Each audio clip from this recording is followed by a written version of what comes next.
Alright, so got the cylinder head off.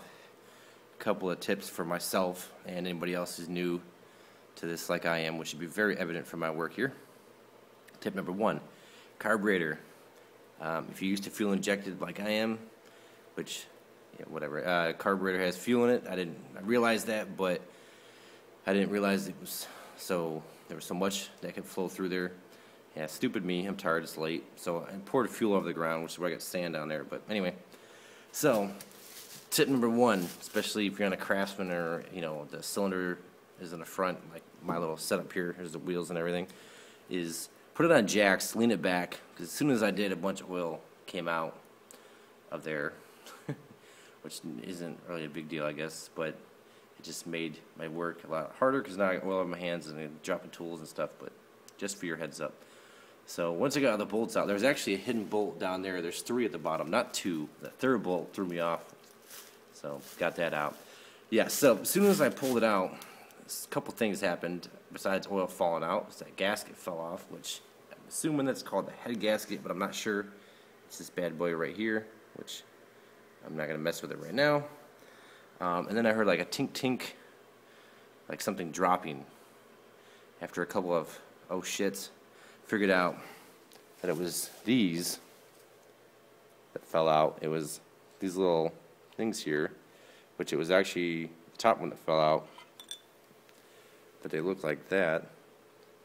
Just judging by what they look like and where they're at, I'm going to assume these are called push rods. I don't have time to look at my manual here. I'm looking right now. Yeah, I'm assuming that's what they are. I'll look later, but they go in here, which I don't really want to set it down anywhere. It's going to get crap over it, but so looking inside there, they got to go inside those little itty-bitty holes at the bottom, and there's something behind it. I have no idea what it is, but they kind of clip into that. I'm having a hard time getting that bottom one back in, but whatever. There is the end of the spark plug, I believe. So that's where, right there, that's where spark comes, combustion chamber. So cool. And then on the side there is the carburetor intake. So like I said, I'm assuming these are the push rods. I'll mess around with it, figure it out. But so finally got it off on my first one.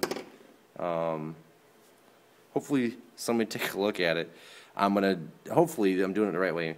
Please tell me if I'm doing it wrong, because I'd hate to start this thing and blow a push rod through something, or, man, that would suck.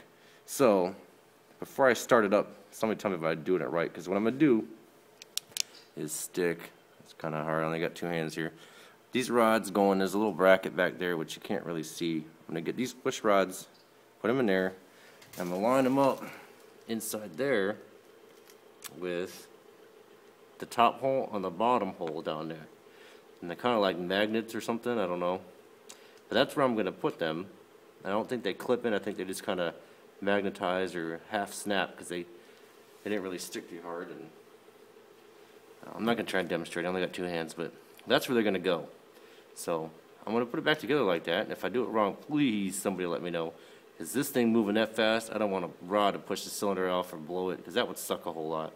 So if that's correct, please let me know. That's as far as I've gotten tonight, so messed around a little bit. But like I said, if I'm doing something wrong, let me know. But I'm going to put those 2 rods up in there carefully, match it back up, and hopefully it'll work. So let me know if I do it right.